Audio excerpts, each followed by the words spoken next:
Thanks, Rick, for joining us from Ash, and we really appreciate you taking the time to coming and speaking to us. We were really looking forward to seeing you guys this weekend, but unfortunately we can't because of the current situation.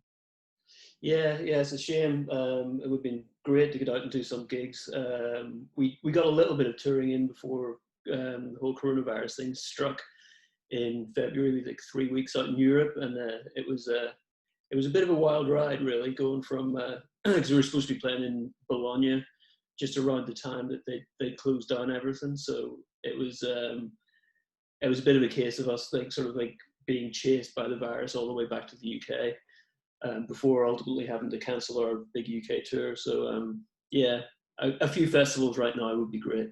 Yeah, we're all missing it, and we would be gearing up today. We'd be actually building the stage. The site crew would be there at the moment. Fencing would be up, and the speakers would be starting to go in as well. So Yeah. we're really feeling it. And thank you for coming next year to play on the 4th of July. I know it's a year away, but it will pass, quite quickly.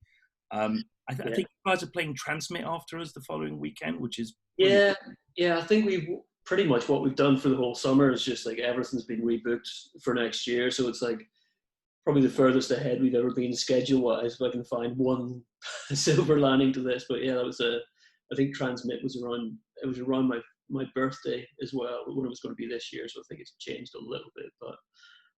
Yeah, it's good to know that there's stuff to do on the horizon anyway.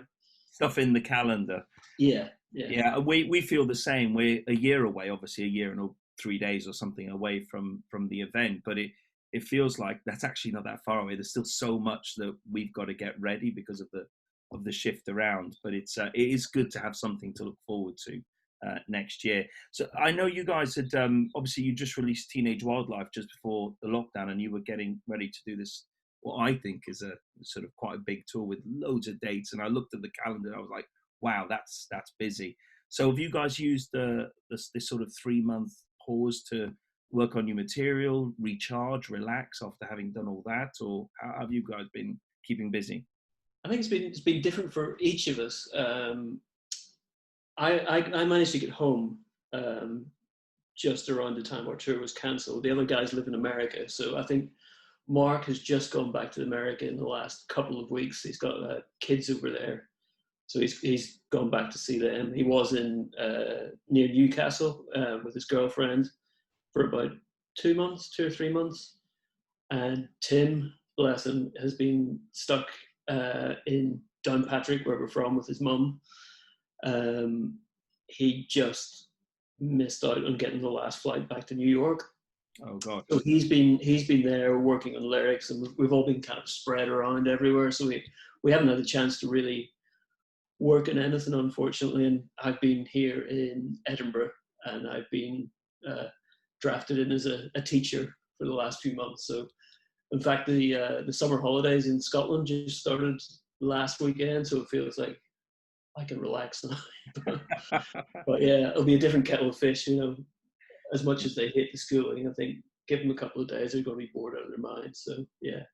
Yeah, same thing here. It's keeping them occupied. I mean, ours are not all back at school, but they're keeping them busy through the day, and that change in rhythm is quite interesting.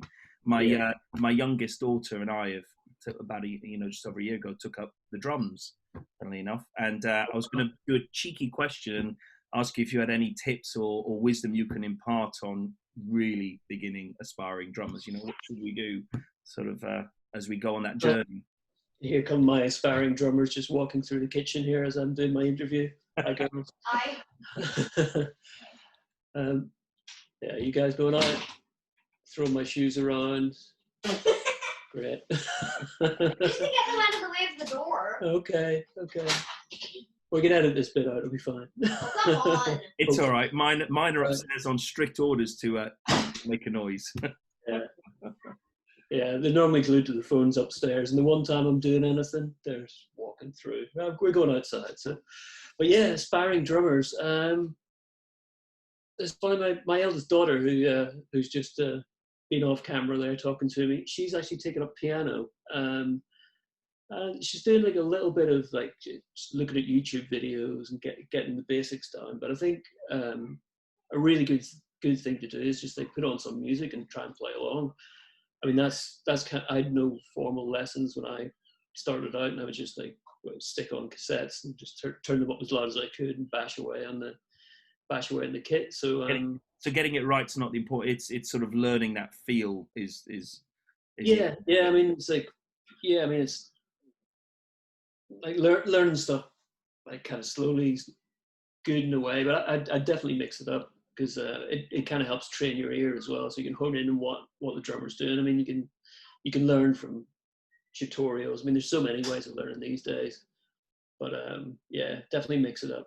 Yeah. So I guess with everything going on and you're just hearing you talk about that, it sounds like you guys, the 3 months you're really missing sort of playing live and playing to crowds. This must be quite a big break from what you were gearing up and all that energy of doing a tour, and all of a sudden it's stopped.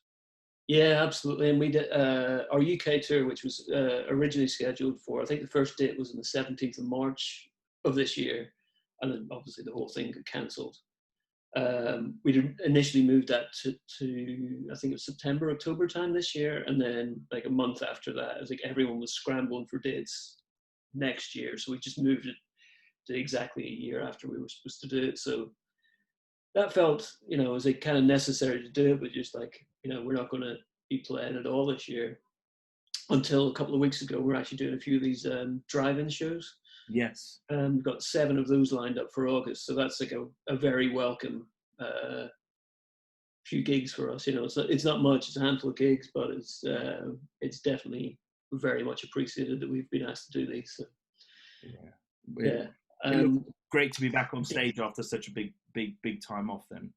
Yeah, even if it's in front of a bunch of car window screens.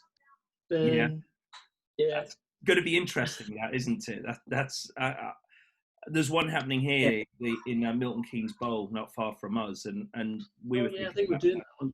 Yeah, I think you are. It was going to be. I think it's a really cool proposition, but I'm always curious about how it's going to feel, because it's so used to being crowded in a gig, aren't you? With lots of people and the sort of the feel of the crowd around and it being in cars. It's good to do. Yeah, I mean, absolutely. Yeah, I mean, I've seen a video on how it's going to work. It's just like an animation thing, and thankfully it looks like there's space for people to actually get out of the cars, so it's not just going to be playing to the windscreens. Oh, that's good. Otherwise it'll be. Yeah, I mean, it'll lack a bit of feel otherwise, won't it? Yeah, I mean, it's going to be strange anyway, but that's going to make it a little less strange. I mean, we did our last gig of this year was actually in Stavanger in Norway, and I think that was the day after it had been announced as a worldwide pandemic, and people were like totally freaked out and like standing really far back from the stage. Like half the crowd didn't show up; they were that freaked out. Oh wow! And yeah, it was definitely a very weird way to end it. So, yeah. Well, I think. Sorry. Sorry. Go ahead. I was just gonna say, I hope in our hearts we're all keeping our fingers crossed that this will all have calmed down, and by next summer we'll be back to normal and looking forward to what I would call a normal gig.